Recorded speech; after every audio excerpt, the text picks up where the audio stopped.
E vamos falar de mais assuntos que podem melhorar a sua vida em casa. Patrícia Rocha foi buscar dicas para a dona de casa e os donos de casa que querem se livrar dos ratos, baratas e outras pragas domésticas.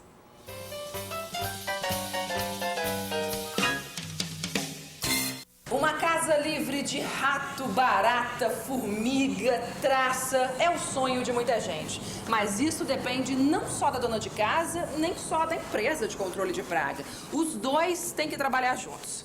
Hoje, o JVB veio para casa da dona Gesselda, aqui no bairro de Jaguaribe, e a gente convidou também o Hugo, que é de uma empresa que trabalha exatamente com isso. E aí, Hugo, a gente já é recebido com um jardim desse lindo, mas aqui, viu, dona Gesselda, se escondem alguns perigos, não é isso, Hugo? Isso. O que a gente pode mostrar aqui que ela tem que ter cuidado hoje? Bom, o jardim, acho que todo mundo gosta de ter, mas é uma área que, apesar de ser muito bonita, ela pode esconder alguns problemas que vêm a trazer uma série de pragas para dentro de uma residência. Aqui, por exemplo? Por exemplo, toda praga ela procura sempre água, abrigo e alimento para sobreviver.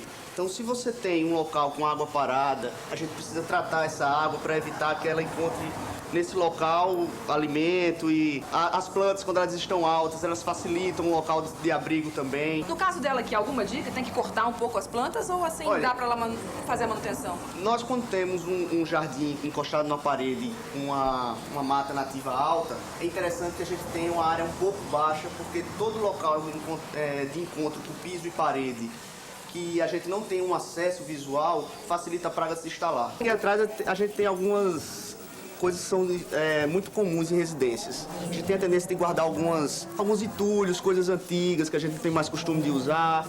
Então isso vai entulhando, vai juntando e vai dando principalmente um abrigo muito favorável, principalmente para barata, para rato, para formiga.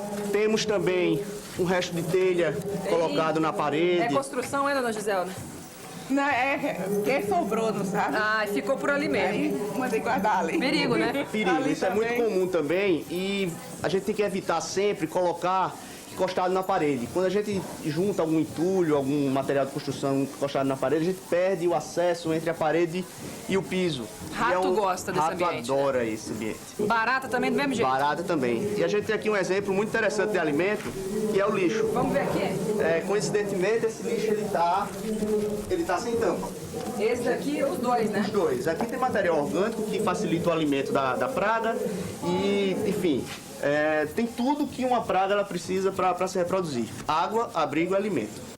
Eu já vi, por exemplo, aquelas baratinhas pequenininhas, não são aquelas cascudonas, mas são aquelas pequenininhas. É o grande problema das residências, que elas se né? multiplicam com uma velocidade. De onde vem aquela O que barata? acontece? Entra muito com o que se compra. Ela vem muito em frutas, verduras, caixa de ovo, caixa de refrigerante, aqueles pacotes com 12 Vem do refrigerantes. supermercado, então? Vem com do supermercado. E a reprodução dela é muito rápida, em torno de... Quanto? Em torno de 40 baratinhas a cada 30 dias. Cada Nossa. barata ela reproduz. Formiga, Hugo, como é que elas funcionam? Elas vêm de onde? Atraídas pelo quê? A formiga ela segue o mesmo padrão. Toda praga ela procura água, abrigo e alimento. Ainda tem aquela questão de o açúcar. Formiguinha, quando aparece, é porque tem açúcar em algum lugar, né? Não, existem alguns materiais, o doce, ele é muito atrativo para barata, claro. para formiga no caso. Tem, Então a gente tem que tomar muito cuidado para evitar essa facilidade para que ela se instale. Dica pra sumir com as formigas ou com as baratinhas de dentro da cozinha. Manter o local sempre limpo, a gente evitar que o local tenha muitas frestas, espaços entre o balcão e a parede. Tá vendo que tem umas frestas aqui? O que acontece? Formiguinha sobe daqui mesmo. Vamos supor que você compra um material, coloca aqui para lavar, a barata ela vai cair do material que você comprou e vai se instalar nessa fresta. O que acontece? A gente não tem como ter acesso, tanto a empresa controladora de praga e para a barata Menos ainda dona de casa. Para ela é muito bom, ela está instalada num local que tem água, que é a pia ao lado, e você sempre está manipulando alimento. Quer dizer, ela está no resort.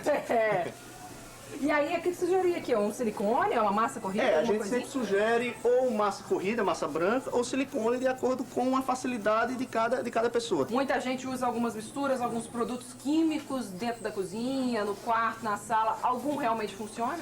É bom evitar. Na realidade, esse trabalho com produtos químicos é bom deixar para a empresa especializada, porque existe todo um processo de diluição, o princípio ativo referente para cada situação, para cada praga.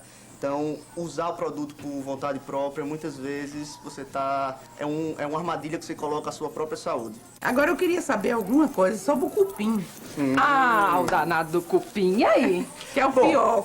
Nós A temos... senhora tem cupim? Não tem porque eu fico...